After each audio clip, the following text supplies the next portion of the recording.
അൽഹംദുലില്ലാഹി റബ്ബിൽ ആലമീൻ വസ്സലാത്തു വസ്സലാമു അലാ റസൂലിൽ അമീൻ വഅലാ ആലിഹി വസഹ്ബിഹി അജ്മഈൻ അമ്മാ ബഅദ്.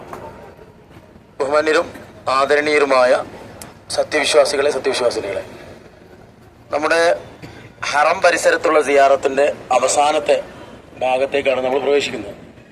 നമ്മുടെ പിറകിലുള്ളത് നേരത്തെ സൂചിപ്പിച്ചതുപോലെ റഖം വാഹിദ്, അതിന്റെ പുറത്ത് നിങ്ങൾക്ക് വലിയൊരു ബോർഡ് കാണാം, സൈൻ ബോർഡ്. ഇതല്ല എന്റെ പിറകിലുള്ള ഭാഗം. ഇതാണ് മഖ്ബറത്തുൽ മുഅല്ലാത്ത്, ഇവിടുത്തെ ഒന്നാമത്തെ ഖബർസ്ഥാൻ.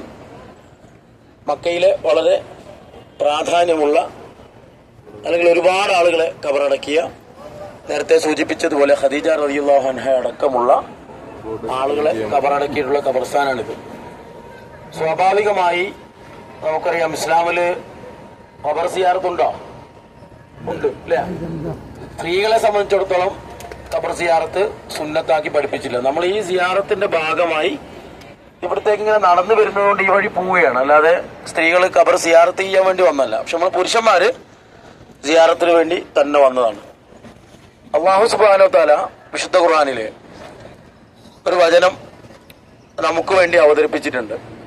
ഇന്നല്ലദീന ഖാലൂ റബ്ബുനല്ലാഹ് സുമ്മ ഇസ്തഖാമൂ തതനസ്സലു അലൈഹിമുൽ മലായിക അല്ലാ തഖാഫു വലാ തഹ്സനു വഅബ്ശിറൂ ബിൽ ജന്നത്തി ലത്തി കുൻതും തുഅദൂൻ. ഞങ്ങളുടെ റബ്ബ് അല്ലാഹുവാണെന്ന് പറയുന്ന ആളുകളുടെ അടുത്ത് മരിക്കുന്ന സമയത്ത് മലക്ക് വന്ന് പറയുന്നൊരു കാര്യം, അല്ലാ തഖാഫു വലാ തഹ്സനു, നിങ്ങൾ ദുഃഖിക്കുകയും വേണ്ട, ഭയപ്പെടുകയും വേണ്ട. അത് സത്യവിശ്വാസികൾക്കുള്ള ഏറ്റവും വലിയൊരു സന്തോഷ വാർത്തയാണ്.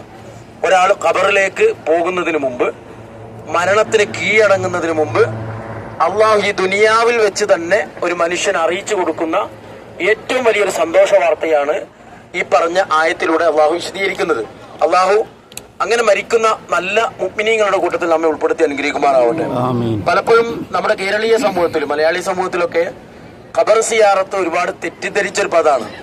സിയാറത്ത് ടൂർ എന്ന് പറഞ്ഞ് നമ്മുടെ നാട്ടില് മദ്രസ വിദ്യാർത്ഥികളെ, ദർസിൽ പഠിക്കുന്ന കുട്ടികളെ, സ്കൂൾ വിദ്യാർത്ഥികളെയൊക്കെ സംഘടിപ്പിച്ചുകൊണ്ട് നമ്മുടെ കേരളത്തിലെ കാസർഗോഡ് മുതൽ തിരുവനന്തപുരം വരെയുള്ള ഭാഗങ്ങളിലേക്ക് സിയാറത്ത് എന്ന് പറഞ്ഞ് കൊണ്ടുപോയിട്ട് ആ ഖബറിൽ കിടക്കുന്ന മഹാന്മാരോട് പ്രാർത്ഥിപ്പിക്കുകയും ബോധപൂർവം നമ്മുടെ സമുദായത്തിനെ ശിർക്ക് ചെയ്യിപ്പിക്കുന്ന രീതി പലപ്പോഴും കാണാറുണ്ട്. ഇതിന് വിപരീതമാണ് ഇസ്ലാമിലെ ഖബർ സിയാറത്ത്.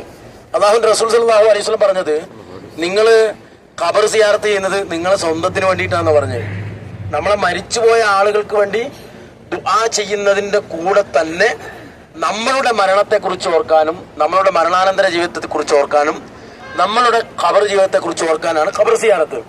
നമ്മൾ കഴിഞ്ഞ ദിവസം ഉംറ ചെയ്യുന്ന സമയത്ത്, തവാഫിന്റെ സമയത്ത്, റുക്നുൽ യമാനിന്റെയും ഹജറുൽ അസ്വദിന്റെയും ഇടയിൽ നമ്മളോട് അല്ലാഹുവിന്റെ റസൂൽ ഏറ്റവും കൂടുതൽ അധികരിപ്പിക്കാൻ പറഞ്ഞ പ്രാർത്ഥന, റബ്ബന ആതിനാ ഫിദ്ദുനിയ ഹസന വഫിൽ ആഖിറതി ഹസനത വഖിനാ അദാബന്നാർ.